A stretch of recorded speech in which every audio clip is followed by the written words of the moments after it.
Hello YouTubers, today I'm going to do a little comparison video. I'm lucky enough to own the Sony VX2100 and the TRV900, as you can see here on the floor. Let's go outside with the VX first, and then I'll skip to, or jump to the TRV900, and you can see both on one video and see what you kind of think is best. Here we go. Alright, let's get outside with the VX.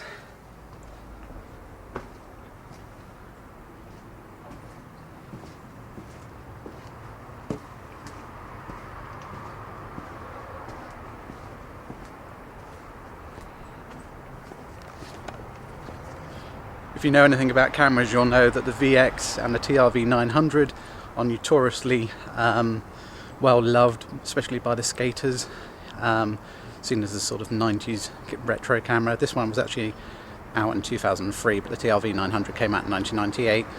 This camera, I would say, is the better option if you're looking between the two. Certainly sound-wise, the microphone on this camera on board is brilliant. You can always plug in another one if you want to sort of up your sound quality, but the one built in is brilliant.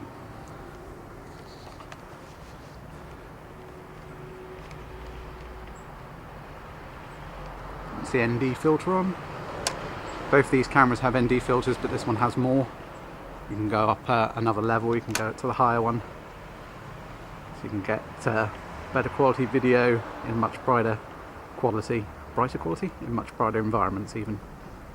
Just make sure your video isn't overexposed, basically. Now it's saying go back to 1. It does tell you what to use, but you can just manually override it, and that's with none on.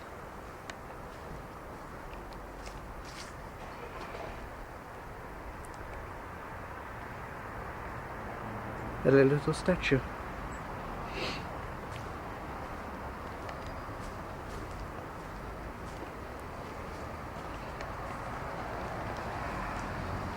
Some reflections. Definitely try not to drop your camera. There it is. It's got a wind mic on that surround thing you can see there. Sort of wind protection.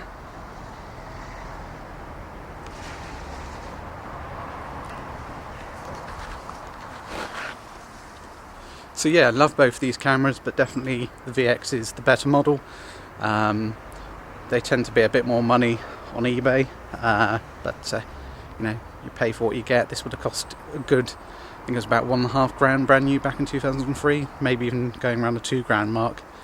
I do remember it being new and advertised, I just don't remember the price. Especially with the amount of cameras I've got now in my collection, it's hard to keep track. But yeah, really nice camera this.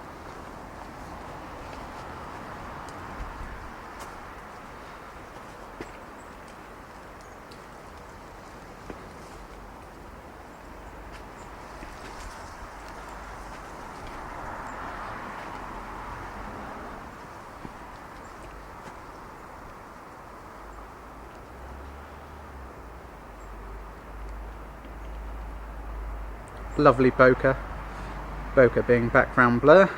Just by default zooming in, close-up subject, you'll get this nice outside blur, sort of keeps the focus on what you're filming or pointing on.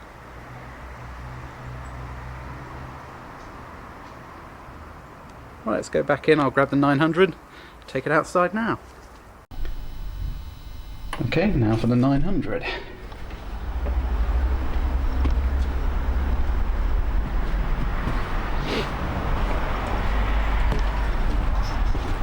Camera's already asking for the ND filter on, so let's put that on in a second.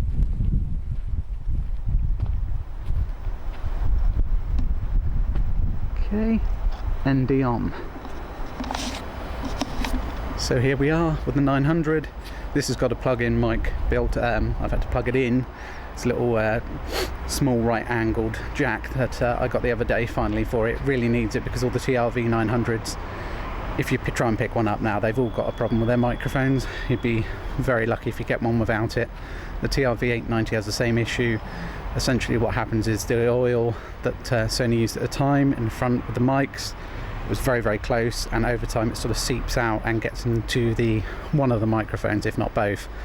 And you'll notice if you're listening with headphones, if I had this mic unplugged with a built-in mic, that you would hear me clear on one side and then more sort of hiss on the other. Eventually that can get worse, and probably will, just over time naturally. At which point, luckily there's a nice easy workaround, which is buying, this is only a £4.50 mic off eBay, plug it straight in the side, and it's, you know, it's tiny, so it doesn't make the camera too much more heavy. I have a tie clip mic as well, but you know, you don't want to always have something attached to you, and then battery wise it takes a battery as well, where this doesn't. It's just simple, easy solution.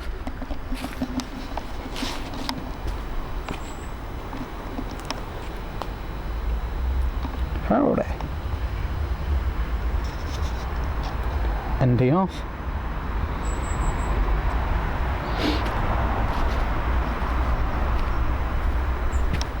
Try and get the same sort of shots.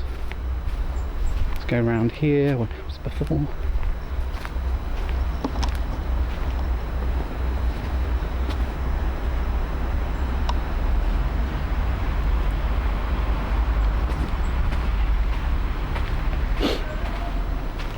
Again, because this camera has a nice sensor, you'll still get a nice background blur with it. As you can see there, sort of locks on focus very quickly, especially for a camera from 1998. That's, yeah, nice transition there.